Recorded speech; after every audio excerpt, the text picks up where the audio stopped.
అందరూ మరి గుర్తుపెట్టుకోండి, నేను రాజకీయ నాయకుడు కాదు, రాజకీయంలో రాను. కానీ మనకు శాంతి సమాధానం ఉండాలంటే ఒక ఇల్లు ఉండాలా, పైసలు ఉండాలా, అది ఉండాలి, ఇది ఉండాలా. ఇప్పుడు అందరు ఆ రాజకీయ నాయకుడు నేను 3,000 ఇస్తా అంటే ఈయన 4,000 ఇస్తా నేను అంటాడు.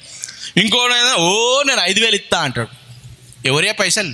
నీవే, అవి మళ్ళీ నీకే ఇస్తాడు అంట. వాళ్ళు ఎంత ఖర్చు అయిపోయింది ఇండియా దేశము లోన్ మీద లోన్ తీసుకొని అమ్మెత్తున్నారు.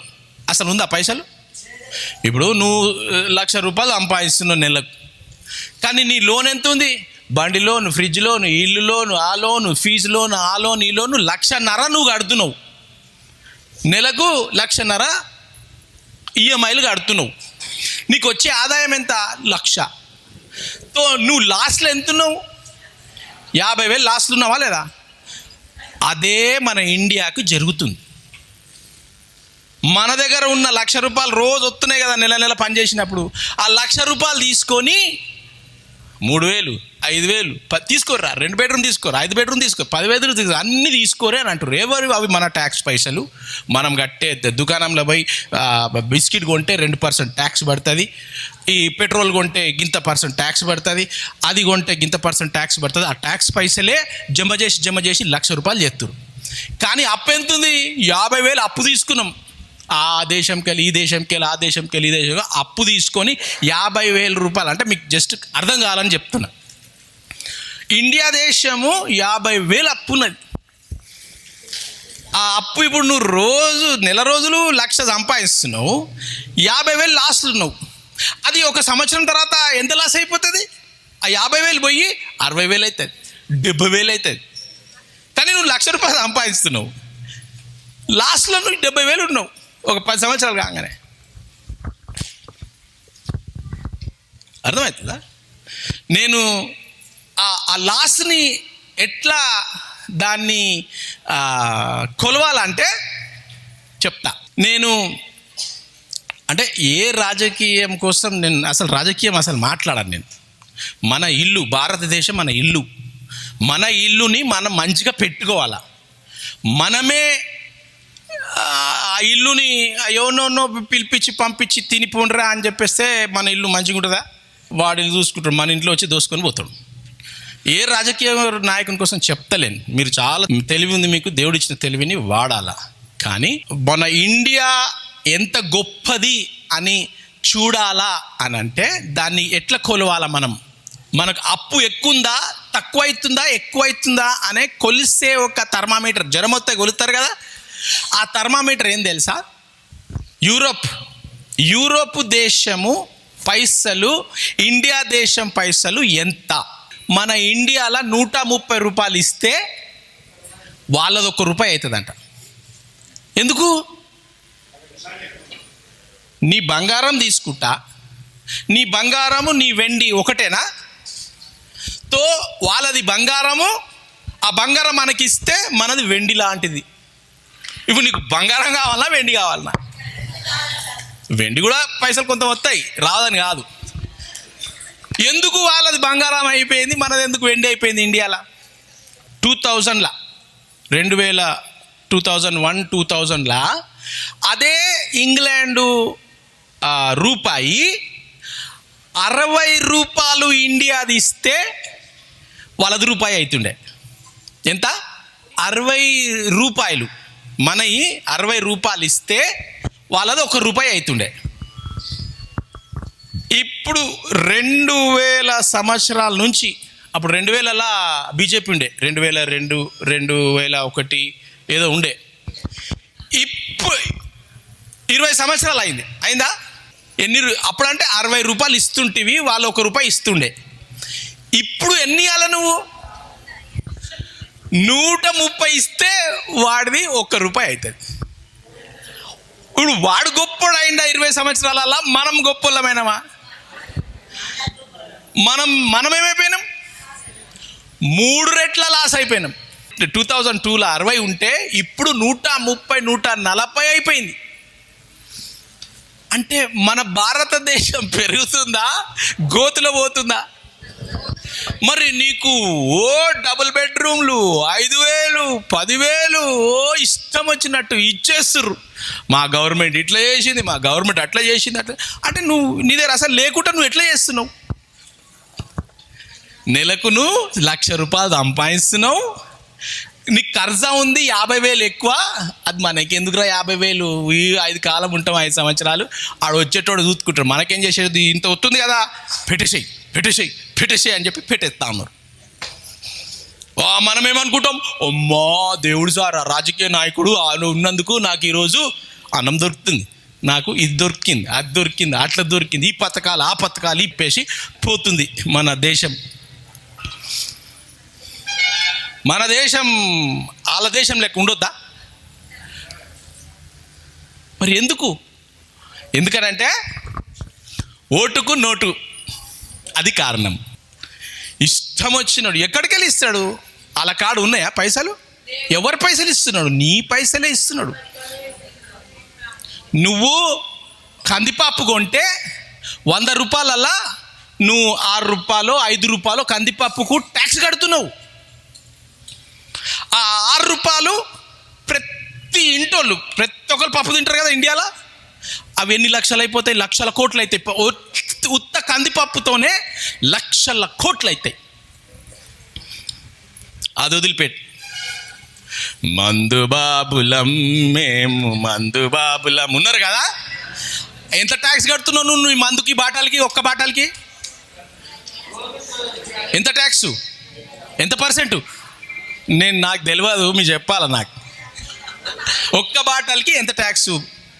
18 అనుకుంటా, 18% ఇది ఉన్నది. అది 18% 20% తెలియదు నాకు. ఒక్కొక్క దానికి ఒక్కొక్క పర్సెంట్ ఉంది. మినిమం 18% అనుకో. అంటే 1 లీటర్ మందుకి 20 రూపాయలు ట్యాక్స్ కడుతున్నావు నువ్వు. అవునా కదా? 20 రూపాయలు ట్యాక్స్ కడుతున్నావు అంటే దినానికి 140 కోట్ల మందిలా సగం మంది మొగోళ్ళు ఉంటే 1 రూపాయి ట్యాక్స్ కడితే ఎన్ని కోట్లు అయిపోతాయి? మనోళ్ళు ఒక్క బాటిల్తో సరిపోరు కదా. అమ్మో తెలుసు మనకు, ఇంట్లో ఒక్కటి సరిపోదు, 2 3 రోజుకి నీ మందు బాటలు పైసలు నువ్వు ట్యాక్స్ కడుతున్నావు. ఆ ట్యాక్స్ ఎక్కడ పోతుంది? గవర్నమెంట్ దగ్గర పోతుంది. ఆ గవర్నమెంట్ వాడు ఏం చేస్తున్నాడు? కొంచెం ఆయనకు కూడా రావాలి కదా. అది ఎట్లా తీసుకుంటాడు. తర్వాత నీ పథకాలకు కందిపప్పు ట్యాక్సు, నీ మందు ట్యాక్సు, నీ చక్కెర ట్యాక్సు, నీ బట్టల ట్యాక్సు, నీ బుక్కుల ట్యాక్సు, నీ ఎలక్ట్రానిక్ కెమెరాల ట్యాక్స్, ప్రతి దానికి ట్యాక్స్ ఉంటుంది. ఆ ట్యాక్స్ పైసలు పోగేసి నీ ఇంట్లో గ్యాస్ సిలిండర్ వచ్చింది, నీ ఇంట్లో బతుకమ్మ చీరలు వచ్చినాయి, క్రిస్మస్ చీరలు వచ్చినాయి, ఈద్ ముబారక్ చీరలు వచ్చినాయి. అవన్నీ ట్యాక్స్ పైసలు. ఎవరి గురించి తప్పేం లేదు. మన దేశం బాగుపడాలా. మనమేం చేయాలనంటే, చాలా కొంతమంది రాజకీయ నాయకులు స్వార్థం లేకుండా చేస్తున్నారు. ఆ కాలంలో సర్దార్ వల్లభాయ్ పటేల్, చాలామంది చేసిండ్రు. ప్రెసిడెంట్లు అబ్దుల్ కలాం చనిపోయిండు. ప్రెసిడెంట్ గారు మన ఇండియా అబ్దుల్ కలాం. ఆయన బ్యాంక్ బ్యాలెన్స్ ఎంత ఉంది తెలుసా? చచ్చిపోయేటప్పుడు 2,000 చిల్లర, ఆల్మోస్ట్ 2,000 రూపాయలు ఉందంట. ఆయన బ్యాంకు ప్రెసిడెంట్ ఆఫ్ ఇండియా. ఆయన మనకు ఎంత ఘనత తెచ్చింది తెలుసా? మనకు ఒక న్యూక్లియర్ బాంబు తయారు చేసిండు. లోకంలా ఆ బాంబు వేస్తే సర్వనాశనం అయిపోతుంది లోకమంతా. అట్లాంటి తెలివి అబ్దుల్ కలాం గారికి ఇచ్చి, కానీ ఆయనకు ఎంత బ్యాంక్ బ్యాలెన్స్ చచ్చిపోతే. అట్లాంటి నాయకులు, నిజంగా పనిచేసే నాయకులను ఎన్నుకుంటే ఏమవుతుందనంటే, వాళ్ళందరూ ఏం చేస్తారు? ఒక ప్లాన్ వేసి మన పిల్లలకు మన దేశాన్ని కాపాడి, మన దేశము కూడా వేరే దేశాలకు ఇచ్చేటట్టు. మందులు పంపించారు మొన్న మనకు తెగులు వచ్చినప్పుడు. వేరే దేశాలకు మందులు పడవలల్లో పంపించారు, మందులు మంచి చేసారు మందులు. కానీ ఎవరి పైసలు అవి? అప్పు పెట్టుకొని నువ్వు మందులు వేరేవానికి ఇస్తావా? ఇచ్చిర్రు. మన దేశం మందులు ఇచ్చింది, ఆ దేశంకి ఇచ్చింది, ఈ దేశంకి ఇచ్చింది, ఈ దేశంకి ఇచ్చింది, ఓకే, నో ప్రాబ్లం, అది మంచిది చేసిండ్రు. కానీ మనకు లోన్ ఉన్నది, ఆ లోన్ పైసలు తీసుకొని మనం ఇంకా చేస్తుంటే ఇంకా లోన్ పెరిగిపోదా? మనకు దేవుడు జ్ఞానాన్ని ఇచ్చిండు. మన దేశం, మన రాష్ట్రము బాగుపడాలా అని అంటే మనకు కొన్ని పైసలు మిగిలాల. ఆ పైసలు మిగిలితే మనకు చాలా, ఇప్పుడు ఆ దేశంలో కూడా పేదవాళ్ళు ఉన్నారు, ఆ దేశంలో కూడా డబుల్ బెడ్రూమ్లు, ట్రిపుల్ బెడ్రూమ్లు ఇస్తున్నారు. కానీ మన దగ్గర ఒక 40-50 వేల కోట్ల మందికి ఇండ్లు కావాలా అంటే చాలా పర్సంటేజ్. వాళ్ళ దేశంలో 1% కూడా పేదోడు లేడు. ఆ 1% పేదోడు ఎవడనంటే బొత్తిగా చాతగానోడు, బొత్తిగా వాడు సంపాదించుకోలేడు, పేషెంటు. వాళ్ళకు కూడా అక్కడ పథకాలతో ఇల్లు ఇస్తారు. కానీ వాళ్ళకు సమృద్ధి ఉంది, వాళ్ళకు మంచి ఫైనాన్షియల్ పొజిషన్ ఉంది. మన దేశం కూడా మనం ఓటుకు నోటు చేసుకొని చేస్తే మనం ఇట్లనే ఉంటాం, మన పిల్లలు ఇట్లనే ఉంటారు, మనం 2 బెడ్రూమ్లోనే ఉండాలా, వికలాంగుల కాలనీలనే ఉండాలా. మార్పు గవర్నమెంట్తో రాదు, మార్పు మనతో వస్తుంది మార్పు. కాబట్టి నేను రాజకీయ నాయకుని కాను, నేను ఒక మార్పు తెచ్చే ఆయుధం. ఆ ఆయుధాలని ప్రిపేర్ చేస్తున్నా. రేపటి దినం మన పిల్లలు ఎదిగి ఒక రాజకీయ నాయకుడు, నాయకురాలు కావాలా. దేవుడు వాగ్దానం ఇచ్చిండు. లేడీస్ చాలామంది రాజకీయంలో పోతారట, రావాలా లేడీస్. ఎందుకనంటే వాళ్ళు ఇల్లును చక్కపరుస్తారు. ఎవరు? ఆడోళ్ళు. మగోళ్ళు విచ్చలు విడిగా పోతూ ఉంటారు, ఆడిగిడికి పోతూ ఉంటారు. కానీ ఆడోళ్ళు ఇంటిని చక్కపరుస్తారు. ఆ నీతి అనేది ఉంది వాళ్ళ దాంట్లో. అందుకు ఆడవాళ్ళను మనం కొంచెం ఎంకరేజ్ చేసి వాళ్ళు ఒక రాజకీయ నాయకులుగా వస్తే భర్త నొప్పి, కొడుకు నొప్పి, బిడ్డ నొప్పి, పెండ్లి నొప్పి, దావత్ల నొప్పి ఆడోళ్ళకి తెలుస్తుంది. వాళ్ళు రావాలా, మంచోళ్ళు దేశాన్ని పరిపాలించాలి. కాబట్టి నేను ప్రార్థన చేస్తా. రాజకీయ నాయకులు అయ్యిర్రు చాలామంది, వాళ్ళు ఎమ్మెల్యేలు అయ్యిర్రు, ఎంపీలు అయ్యిర్రు, సర్పంచ్లు అయ్యిర్రు, వార్డు మెంబర్లు అయ్యిర్రు. నా బాధ్యత రాజకీయ నాయకులను చేసే బాధ్యత నేను చేస్తా. కానీ నేను మాత్రం నమస్తే అక్కయ్య, నమస్తే చెల్లమ్మ, నమస్తే నమస్తే నమస్తే ఎప్పుడు చెప్పా. ఆ రాజకీయ నాయకులు చెప్తారు. ఓకేనా? మీకు కావాలా శాంతి, సమాధానం, ఆనందం కావాలనంటే నీ నాయకుడు నీతిమంతుడు ఉండాలా. నీతిమంతుడు లేడు అని అంటే నీకు శాంతి సమాధానం ఉండదు. ఏం సార్ 10 రోజులు నువ్వు వచ్చి నీ దగ్గర రానికి 5,000 రూపాయలు ఖర్చు అయిపోయినాయి సార్, శాంతి లేదు. అదే నీ నాయకుడు నీతిమంతుడు ఉంటే, అమ్మా నువ్వు నడవలేవు కదమ్మా నాయనా, నువ్వు ఇంత ఎందుకు వస్తున్నావు బండిలా, ఇక్కడ పెట్టేసాయి, నీకు ఇంటికి ఫోన్ వస్తుంది, మెసేజ్ వస్తుంది నీ ఫోన్కి అనే నాయకుడు మనం ఎన్నుకోవాలి. మనల్ని 10 సార్లు తిప్పే నాయకుడు వద్దు మనకు.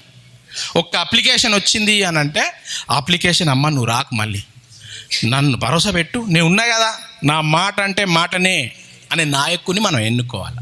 ఎలక్షన్ వస్తుంది, మరి మంచి నాయకుడు, మనకు సహాయం చేసే నాయకుడు, నీతిమంతుడు ఎన్నుకుంటే నీకు 10 రోజులల్లా సంతకం పెట్టి మీ ఇంటికి వచ్చి ఇన్స్పెక్టర్ వచ్చి, రెవెన్యూ ఇన్స్పెక్టర్, అమ్మ నీ పేరు ఇదేనా, నీది ఇదేనా, నీ ఆధార్ కార్డు చూపెట్టు, అమ్మ నీకు ఒక 1 నెల రోజులల్లా ఇది శాంక్షన్ అవుతుంది అనే నాయకులు మనకు రావాలి. అప్పుడు ఏమవుతుంది, అమ్మా 10 సంవత్సరాలు వెయిట్ చేసినారా భయ్, ఇక్కడ 1 నెల రోజులలో వచ్చేసిందని నీకేమొస్తుంది? శాంతి వస్తుంది, సమాధానం వస్తుంది, ఆనందం వస్తుంది. ఎప్పుడు? నీతిమంతుడైన నాయకుడు వస్తే. వాక్యం అదే అంటుంది, నీతిమంతుడైన నాయకుడు వస్తే రాష్ట్రము, దేశము, మనము శాంతిగా, సమాధానంగా, ఆనందంగా ఉంటామట. ఎక్కడికి వెళ్ళి వస్తారు సార్ అని అడుగుతుంది. అట్లా ఉన్నారా అని. ఎప్పటి వరకు మనం అట్లా అనుకుంటా ఉంటామో గాంధీ తాతలు పుట్టరు. మనం అట్లా అనుకుంటే ఈరోజు మనము ఇంకా బానిసగా ఉంటుంటాం. గాంధీ తాత ఆయన వకీలు, బయట దేశంలో పెద్ద చదువులు చదివిన వ్యక్తి. అరే ఎక్కడికి వెళ్ళొస్తారా భారతదేశం, పోనీ బానిసలుగా పోనీ మనకేం చేసేది ఉందిరా అని ఆయన ఆడ బయట దేశమే ఉంటే బాగుంటుండేనా? ఆయన వచ్చి ఉన్నాయి మొత్తం బట్టలు కూడా ఆయన ఒంటి మీద నేను తీసుకోను అనే పట్టుదలతో పట్టి ఈరోజు మనం కుర్చీ మీద కూర్చున్నాం. అక్కడ ఆ రోజు ఆయన అనుకున్నాడు, ఇట్లా అవుతుందా, ఎట్లా అవుతుందిరా భయ్, వీళ్ళంతా తుపాకులతో పెట్టి కాల్చేస్తున్నారు మనల్ని అని ఆయన అనుకుంటే అవుతుందా? కాలని సంపని నేను వస్తా, ఒక్క చింతకాయ గింజ పడితేనే ఆ చింతకాయ గింజలో ఎంత బలముందో 10 సంవత్సరాల తర్వాత నువ్వు సంచులు నింపుకోకుండా చింతకాయలు వస్తాయి. నీ ఒక్క ద్వారా నువ్వు అంత పెద్ద చెట్టు, సంవత్సరాలు పండు ఇచ్చే చెట్టుని మనం చెయ్యొచ్చు. సాధ్యమవుతుంది. అన్నా హజారే గుర్తుంది కదా మీకు, ఢిల్లీలో ఎన్ని కార్యక్రమాలు చేసిండు, అవినీతిని తీసేయాలని చెప్పి చేసిండు. కానీ అయిందా? ఆయనను ఒత్తి చేసి అజ్జేసి ఆయనను తీసేసిరు. కానీ ఒక కేజ్రీవాల్ వచ్చిండు. ఎవరు? Delhi chief minister. బచ్చగాడ్రా, ఐఏఎస్ ఆఫీసర్, ఆయనకేమొస్తుంది? చదువుకున్నాడు, పోయి అలా కూర్చోరా, మేము గుడమ మాస్టర్లా మేము పరిపాలిస్తాము, నువ్వేమొస్తావురా అని అన్నాడు. మనుషులు అన్నారు, మంచి జాబ్, ఐఏఎస్ ఆఫీసర్ అయినా, కలెక్టర్ స్థాయి ఆఫీసర్,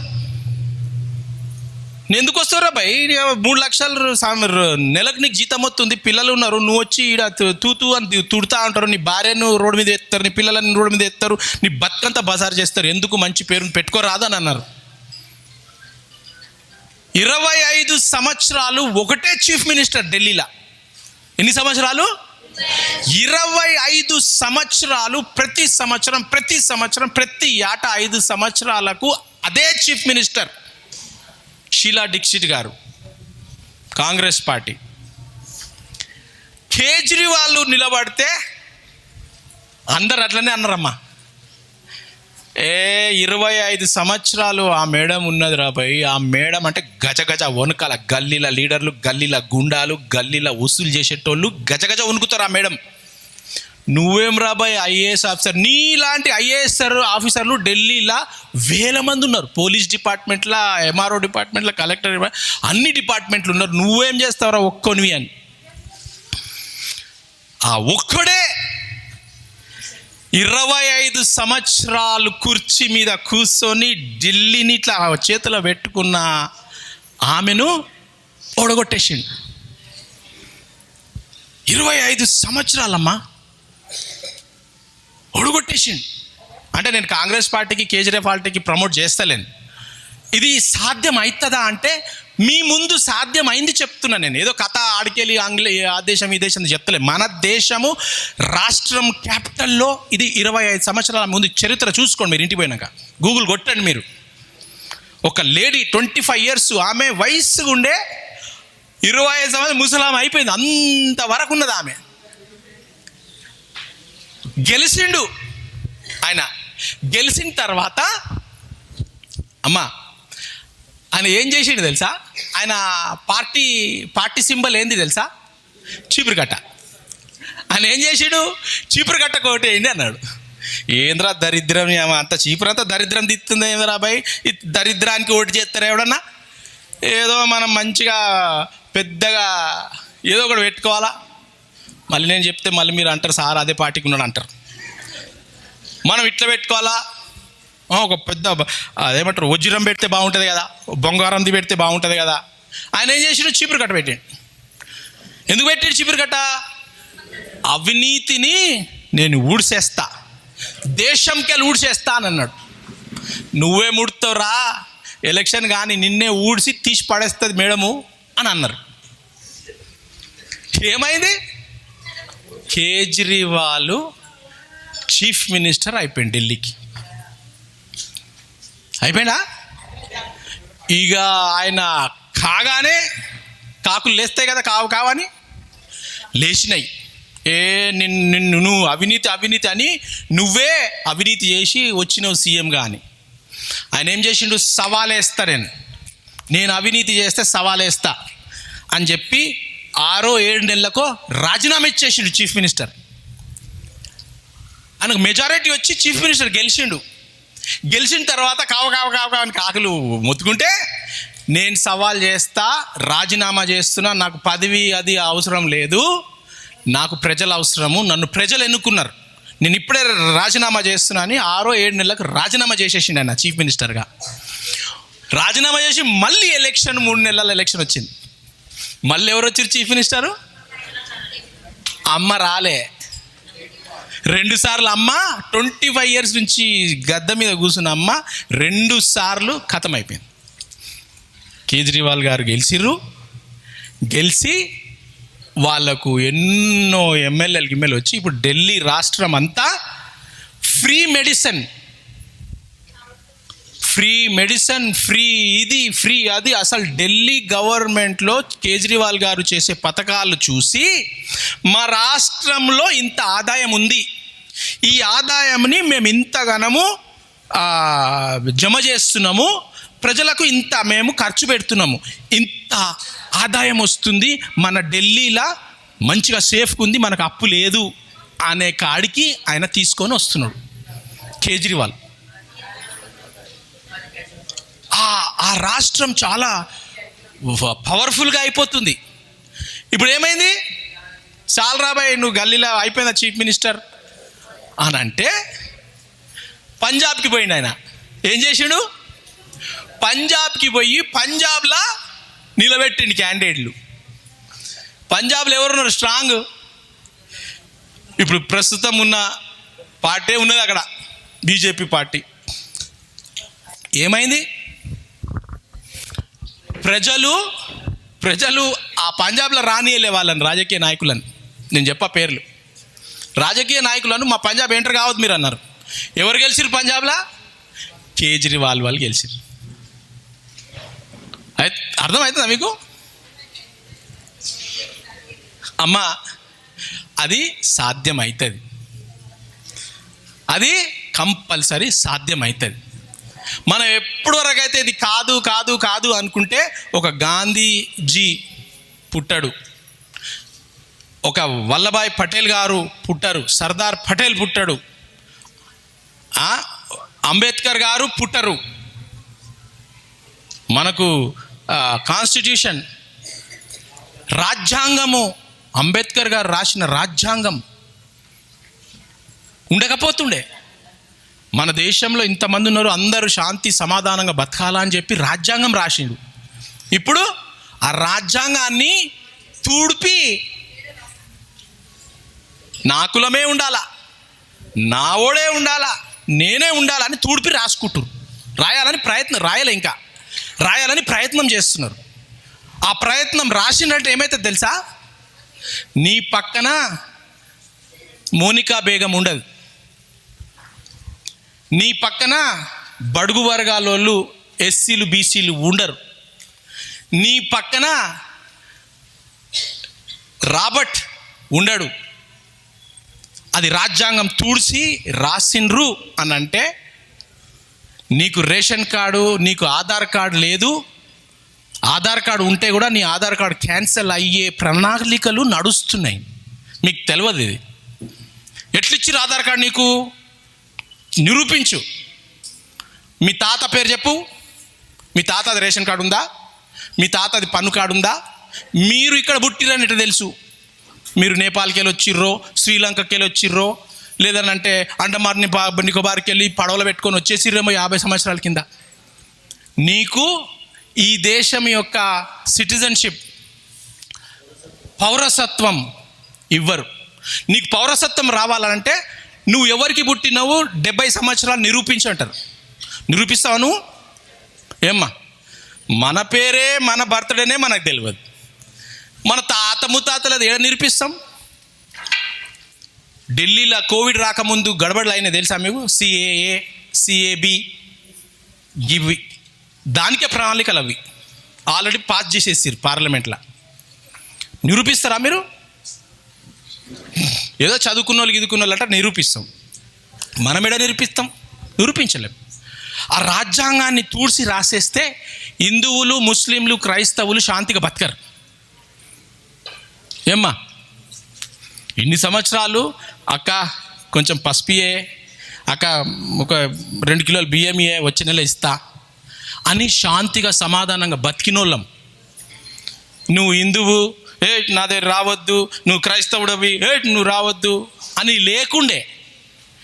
కానీ రాజ్యాంగం తుడిపేసి వాళ్ళు రాసిండ్రు అని అంటే అది జరగబోతుంది.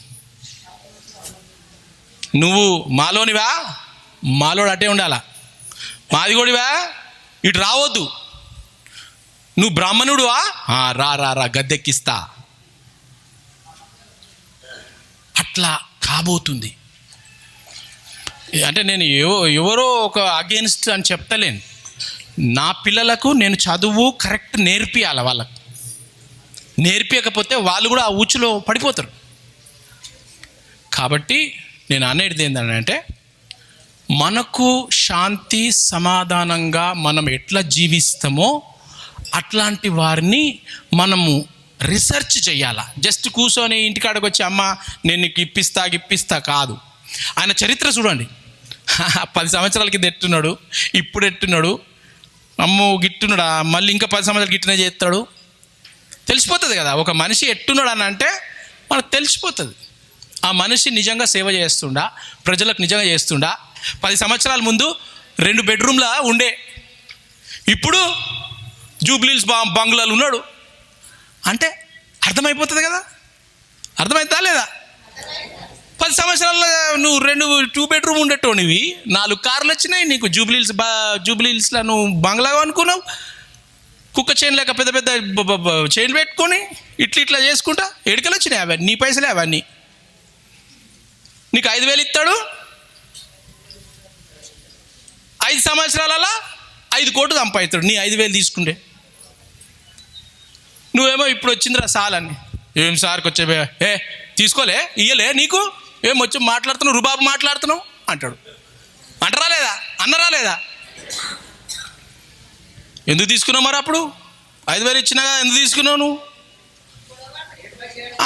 ఏం సార్ నీకే కదా ఓటేసినాం మేము, ఇది చేయమంటే నువ్వు చేస్తానో కదా. అప్పుడు అన్నమమ్మ ఆ పరిస్థితులు మారినాయి. అరే ఇవన్నీ తీసి బయటేసేసరా, నాకు పని లేదా పాట లేదా, మీనాడు పంచాయతీలు నాకెందుకు, రే చెప్ప రండి రా నెక్స్ట్ రండి అన్నరా లేదా మీకు? ఎందుకు? నువ్వు 3,000 5,000 నువ్వు తీసుకున్నావు కాబట్టి నీకు పడి ఉంటాడు ఈ నెలంతా. అమ్మా చేస్తామ్మా, నా మాట అమ్మా, నా మాట నేను కోసేస్తా, సగం మిషన్ తీసేస్తా, తోక పెట్టుకుంటా, ఏదో చెప్తారు. నీకు కావాల్సినవి అన్నీ చెప్తారా లేదా? క్యామ్మా मैं झूठ बोल रहा हूं. దేవుని ముందు చెప్తున్నా నేను. ఇంతగానో చెప్పినా నన్ను ఎంతమంది తిడతారో తెలియదు కానీ, ఏందిరా బాయ్ మాకు ఏం సార్ నువ్వు ఏం చెప్పినా మా వాళ్ళు మాకు అగేన్స్ట్ అవుతుర్రు ఏంది అని అనుకుంటారేమో. కాబట్టి మీరు, దేవుడు కూడా ఏమంటుండంటే నీ జ్ఞానం ఇచ్చినా ఆ జ్ఞానాన్ని వాడు అని అంటుండు. నీ రాజకీయ నాయకుడు నీ వార్డులో నీ రాష్ట్రంలో మంచోడు వస్తే నీకు శాంతి సమాధానం ఉంటుంది. మంచోడు రాలేదంటే నీకు శాంతి ఉండదు, సమాధానం ఉండదు, ఆరోగ్యం ఉండదు. 10 సార్లు పోయి బిచ్చమడుకోవాలా, అమ్మా దే దే అమ్మా దే అని పోవాలా. ఇవన్నీ మనం చూస్తున్నాం. ఒక బిందె నిండాలంటే ఒక చుక్కతో ప్రారంభమవుతుంది. ఆ చుక్క పడి అప్పుడు బిందె నిండుతుంది. ఏ చుక్కున్నదరా బాయ్ చల్ తీసే ఇడికెళ్ళి ఏడున్నదరా ఏడ వస్తుందని పోతే కాదు, ఆగాల. అరే గింజ వచ్చిందిరా, గింజ పెట్టినాం, చెట్టు వస్తలేదురా తీసి తొవ్వి చూస్తే ఉంటుందా? ఆగాల. మన ప్రయత్నాలు నీళ్లు పోయాలి, దాన్ని పాదులు తీయాలి, దానికి ఎరువు వేయాలి. అట్లా మనకు సాధ్యమా అని అంటే సాధ్యం కాదు. లేదు మనం చేద్దాము అని అంటే, నేను అంటున్నా కదా, ఈ రాష్ట్రం అంతా ఒకరు రావాలా. మీలోకి ఎందుకు లీడర్ రావద్దు? ఇంతమంది వయసు అమ్మలు ఉన్నారు, అక్కలు అన్నలు ఉన్నారు, యంగ్ ఉన్నారు, ఎందుకు మీరు నిలబడద్దు? ఉండండి. మోడీ గారు ఛాయ్ అమ్ముతుండే, ప్రధానమంత్రి, ఛాయ్ అమ్మేటైనా ఈరోజు ఎంత పెద్ద గొప్ప అయినా అండి. ఇది అవుతుందా, నేను ఛాయ్ అమ్మేటోని రాబాయి, నేను పోతే తిడతారు నన్ను అని అనుకున్నాడా? ఏడికి వచ్చిండు ఆయన. మనం అందరం అట్లనే అనుకుంటే అదే ఛాయ్ పోసుకుంటా ఉంటాం. మల్లారెడ్డి గారు ఎన్ని కాలేజీలు, ఆయనకు కొన్ని లక్షల మంది డాక్టర్లు అయ్యారు, ఇంజనీర్లు అయ్యారు, మస్తు అయ్యారు. రాజకీయంలో రాగానే అబ్బా ఆయనని ఇక మీకు తెలిసింది ఏమున్నది. కానీ జ్ఞానం వాడుకోరి. ఏంటి జ్ఞానము వాడండి. మనకు శాంతి సమాధానం కలిగించే వాళ్ళు, అబద్ధాలు మాట్లాడి వాగ్దానాలు ఇచ్చేవాళ్ళు మీకు కావాలంటే మీరు ఎన్నుకోర్రి. మీరు మీ పిల్లలు గిట్టే ఉంటారు, గట్టే ఉంటారు. ఓకేనా? ఈ రాష్ట్రంకి, ఈ దేశానికి, మీ కుటుంబాలు శాంతి సమాధానం ఉండాలని నా ఆశ, నా కోరిక. ఓకేనా ప్రభా? మరి ఈ నెల ఎలక్షన్స్ వస్తున్నాయి ప్రభా, మాకు సమయోచితమైన జ్ఞానాన్ని ఇచ్చి మాకు సహాయం చేసి నువ్వు ఎన్నుకున్న నాయకుడు మమ్మల్ని పరిపాలించేలాగన నువ్వే సహాయం చేసి మమ్మల్ని నడిపించమని, మేము దేనికి కూడా బానిస కాకుండా మేము మా పిల్లలు ప్రభా దీవించబడాలని, ఇతర దేశాలు ఎట్లయితే దీవించబడి వాళ్ళు సమృద్ధిలో ఉన్నారో మా దేశం కూడా ప్రభువా దీవించబడేలాగున మాకు సహాయం చేయండి. మా దేశం అప్పులో ఉండాలని మా ఇష్టం కాదు ప్రభువా. మా పిల్లలు ఆ అప్పులను తీర్చుకుంటా కూర్చోవడం పద్ధతి కాదు ప్రభువా. మాకు సహాయం చేయండి. నీ ప్రణాళికను బట్టి ఒక మంచి నాయకుని ఎన్నుకొని మాకు శాంతి సమాధానాలు, హిందువులు, ముస్లింలు, క్రైస్తవులు అని కాకుండా మేమంతా మనుషులం. ఈ కులాలన్నీ మేమే చేసుకున్నాం ప్రభువా, మతాలన్నీ మేమే చేసుకున్నాం. మాలోళ్ళు, మాదిగోళ్ళు, గొప్పోళ్ళు, బీదోళ్ళు, బాపనోళ్ళు, వాళ్ళు క్రైస్తవులు, ముస్లింలు అని కాకుండా ప్రభువా మేమంతా ఒక మనుషులము, దేవుడు చేసిన మనుషులము, అంతా ఐక్యంగా ఉండాలా అనే నాయకుడిని ఎన్నుకొని నీతిగా నాయకుడిని ఇవ్వండని మేము ప్రార్థిస్తున్నాం ప్రభువా. ఆ నీతి ద్వారా మాకు నీతి గల వాళ్ళు ఉంటేనే మాకు శాంతి సమాధానము, మరి నీ కృప మా మీద ఉంటుంది ప్రభువా. మమ్మల్ని దీవించండి, ఆశీర్వదించండి. మా ప్రైమ్ మినిస్టర్ని, మా చీఫ్ మినిస్టర్స్, ప్రతి స్టేట్లో చీఫ్ మినిస్టర్ని, గవర్నర్ని, ప్రెసిడెంట్ని, IAS IPS officers, police officers, మరి ప్రతి చిన్న గ్రామ స్థాయి నుండి, వార్డు మెంబర్స్ నుండి పెద్ద అధికారుల వరకు అందరిని దీవించి మంచిగా పనిచేసేలాగా సహాయం చేయమని, నీ కృపలో, నీ భద్రతలో మమ్మల్ని నడిపించి ఈ మంచి దినాన్ని మాకు ఇచ్చినందుకు, ఎలక్షన్స్ సకలంగా శాంతిగా జరిగేటట్టు, ఎలాంటి గొడవలు కాకుండా మంచిగా అయిపోయేలాగా మాకు సాయం చేసి నీ కృప ద్వారా నడిపించమని యేసు నామములో ప్రార్థించి వేడుకుంటున్నాము తండ్రి. Amen, amen, amen.